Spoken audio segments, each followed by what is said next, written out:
We are Steve and Jill. Together, we've been buying and reselling land since the 90s. Our data-centric approach leaves our buyers asking, how can you sell it so cheap? Here on the Land Academy Show, We answer that and more. Steve and Jill here. Good day. Welcome to the Land Academy Show, entertaining land investment talk. I'm Stephen Jack Butala. And I'm Jill DeWitt, broadcasting from sunny Southern California. Today, Jill and I talk about simplifying your acquisition process. It seems like a silly little topic, but who doesn't want stuff to be more simple? I agree. I want to have more of a conversation. Is that okay? Yeah. I'm just kind of changing it up right now. I forgot Sure. we talked about that. So Yeah. Thank you. Yeah, who does not want things to be more simple? I agree. Before we get into the topic, and before I make a butthead out of myself talking about marriage and stuff like that, Oh, yeah. let's take a question posted by one of our members on the landinvestors.com online community. It's free. All right, James asks, I'm thinking of buying a few 40-acre parcels surrounded by BLM land. I went to check out the properties. There's dirt paths that lead to them, but there are signs that say no motorized vehicles. Has anyone tried to get permission from the BLM to drive over these trails? Not sure if I should offer a really low price for these or just not even do the deal. Okay, so this is a great question. It's something I've run into personally, not super recently, but I've also talked to some of the advanced members, Advanced Land Academy members, and they've run into it also. And this is for sure an attribute to this property. It's not a bad thing. Right. It makes the properties that you're looking at incredibly unique. So on the onset of it, especially if you're brand new at this, you're like, wait a minute, I can't take a car into my property. As Jill knows, and most of the, if you've done a few deals or have some experience, there's people that want to buy rural vacant land to just get away from it all, Right. in the craziest possible way. And the more creative you are about satisfying what they want from a customer standpoint, Right. the more successful you're going to be. What you need to do, though, is contact the BLM to get 100-year ingress-egress rights. Hopefully the person before you, the seller, has done that. And we all know working with the government's pretty tough and frustrating. But I'll tell you, my personal experience with getting a leased easement, I'm not exactly sure what I think it's just ingress-egress. Leased ingress-egress is ridiculously simple with the BLM and very cheap. It's like you can get like a 99-year lease. Okay, so I have a couple things to say. Jill's just I'm just letting you go. And then I want to say... When do you not let me? I know, I Just always let just let you go. Let him go. Eventually he'll be done. Exactly.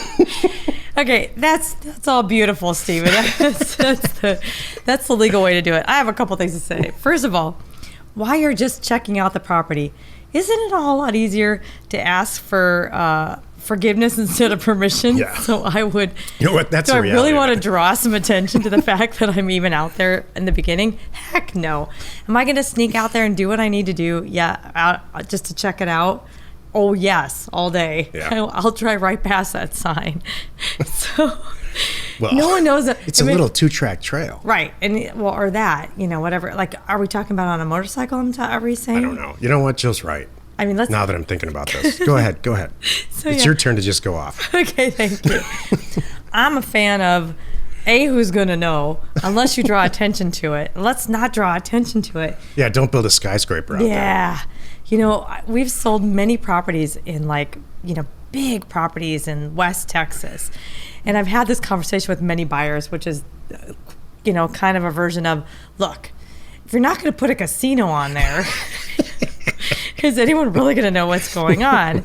And be legal, obviously, but, let's, don't abuse it. But, you could probably do a lot and be under the radar kind of thing. So I look at it like that. So while you're checking out the property, don't think about it too much. And then that goes back to, seriously, we go back and forth with this ourselves. Am I right? We go back and forth, Jill and I, constantly, especially recently on these deals. Yeah, we have constantly been going, wait a minute, why are we looking into this much? This has never been our core thing. And this is why we have bought and sold properties that are probably worth way more than we sold them for because we didn't look into them that much. And guess what? We didn't care and our buyer won.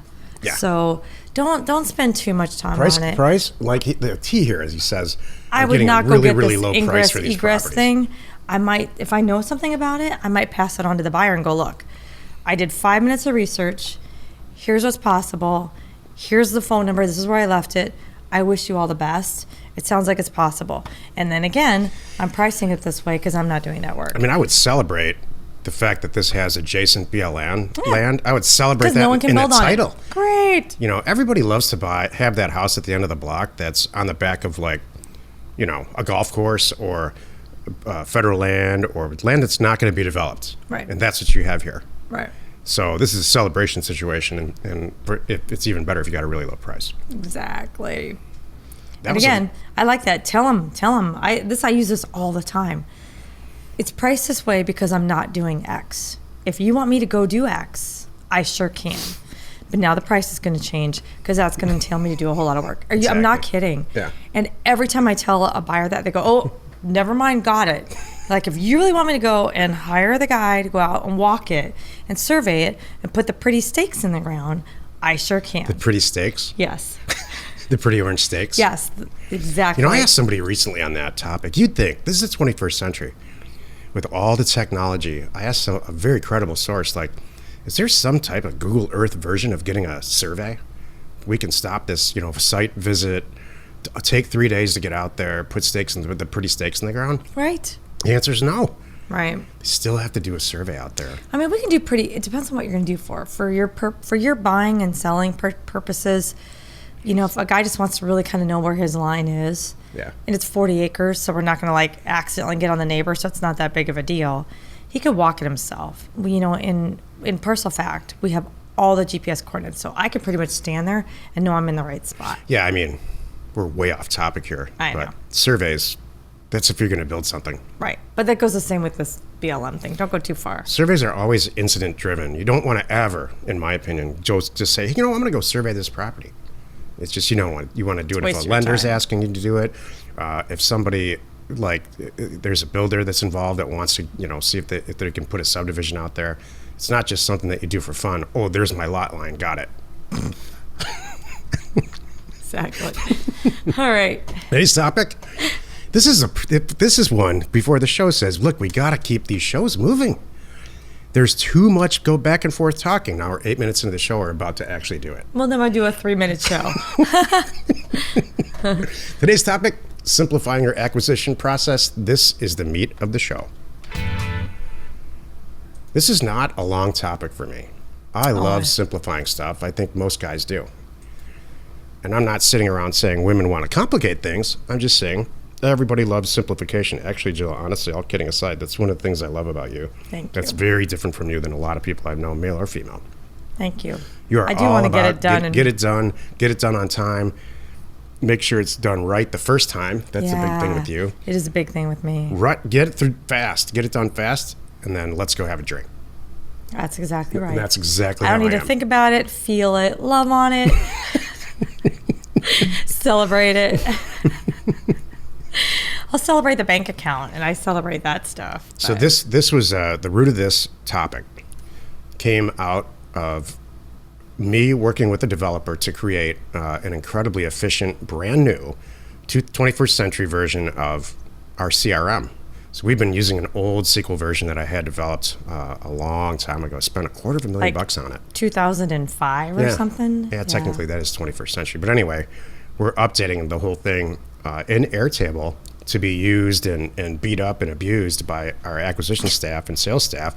So then we can perfect it and create an additional SQL version, and then probably distribute it for Land Academy members. Some version of that. I'm not sure how it's going to go yet. So these topics this week, this is acquisition week. These topics this week came out of that. Mm-hmm. And because the developer that I was working with, as always, or that I am working with, she's on staff with us, we got our signals crossed a little bit, and she created this incredibly complicated, like 92-step acquisition process, because I think it was just, she interviewed me and said, well, when you do buy a piece of real estate, you got to do this. Exactly. So every single one of those tiny little things in the due diligence step became like a status. Yeah. When in fact, there's really like 5 statuses in the whole thing. Exactly. So Don't get caught up in that engineering left brain. I sit down at my desk. Oh, that's a new status. I turn on my computer. Oh, that's a new status.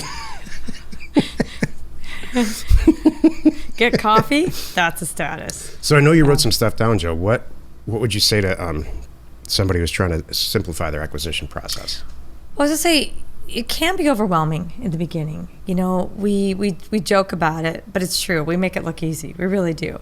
And there are a lot of steps. Where I was coming at it is when I talk to people and they're like, whoa, I want to be an investor. Okay, now I got to buy a property, and then I got to market property. I got to sell property. Then they really just go, there's a lot that goes into this. Yeah, there really is. So just talking about the acquisition process, it seems like a lot, but it's not that bad when you really just sit down and talk about the process and the steps. So I was thinking, like, mail it down or break it down into real basic steps. So acquisition involves, really picking a county, sending out the mail, buying the property, recording the property, because that's acquisition. I own it. We can forget about the rest right now. So then what I always think of too, all right, you wrap your head around that. Then break it down even further. What's going to go into picking the county? It's probably 10 things, maybe. And then getting the mail out, and then picking the properties and doing your due diligence and buying the properties. Think about all these different steps. I'm trying to just kind of get you thinking about it and get you practices to making your own, basically your SOP, your standard operating procedures. That's what you should be doing when you're new, as far as simplifying it. And as you do this and make these steps, you're going to make your own procedures, and guess what's going to happen? You're going to have your own, hopefully, training videos and outline when you're done, so you can train the next guy. Because hopefully, when you come up from all this and you decide, you know what, I want this to be my business now. Now I've done 10, 20 deals. I know what I'm doing. Now I have a whole process down. Now I'm going to put somebody in place for the parts that I'm not needed, or I don't like, or I'm not good at, kind of thing. Or you're sick of. Or you're sick of, right? In my case. Exactly. And then later on, you'll do like what we're doing. Then you get it into a whole big system. Like, we use Airtable, some people use Jura. I know there's other products out there that work. Just there's no one fits all, one program fits all. Just whatever sings to you, whatever you get, you can customize and make your own that makes sense to you. Yeah. So some people use spreadsheets forever. They're not doing that many deals, and it works for them, and that's okay. Of course, this is all covered in an incredible amount of detail in our education programs, but here's the overview. And I broke it down into 5 numbers. Number 1 is acquisitions. Number 2 is, number 1, is pre-acquisition, like the mail process and all of that. Number 2 is actual acquisition process. New opportunity is what we call it. Mm-hmm. So number 1 is the pre-acquisition. Number 2 is actually new opportunity. Yeah. New opportunity means, hey, this person responded, and we really need to look at this as a potential candidate, right? Exactly. That's number 2. 3, I have to think about this. 3 is the acquisition, isn't it? Purchasing it. Yeah. Yes, that's correct. 3 is going through the actual acquisition process. Every deal's different. Sometimes you want to buy them just by doing a deed and do what we call a notary close. Sometimes you want to go through title. If it's houses, you want to go through title in every single deal. Mm-hmm. Number 4 is sales, the actual sales process. Engineering and sales.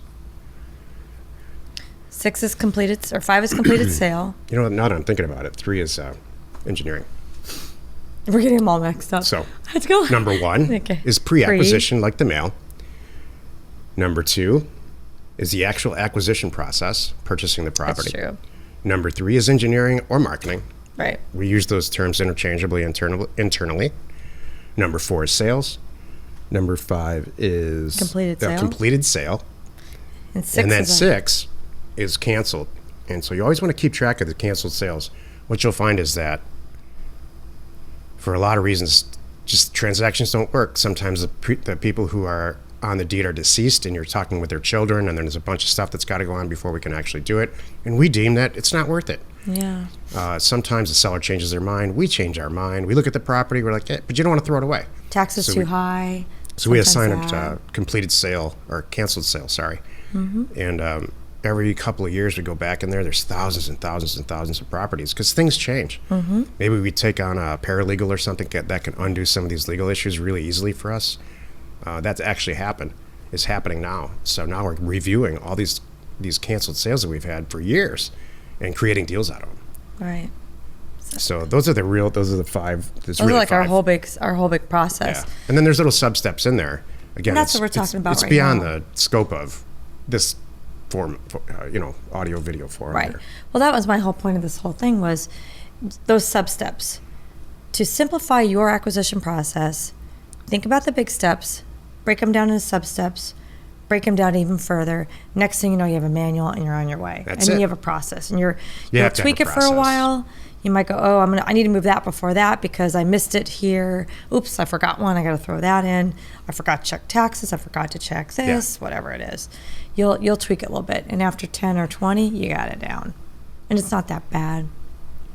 You good? Yeah. We know your time is valuable. Thanks for spending some of it with us today. Join us next time for the episode called "How to Get Over the Fear of Buying Property."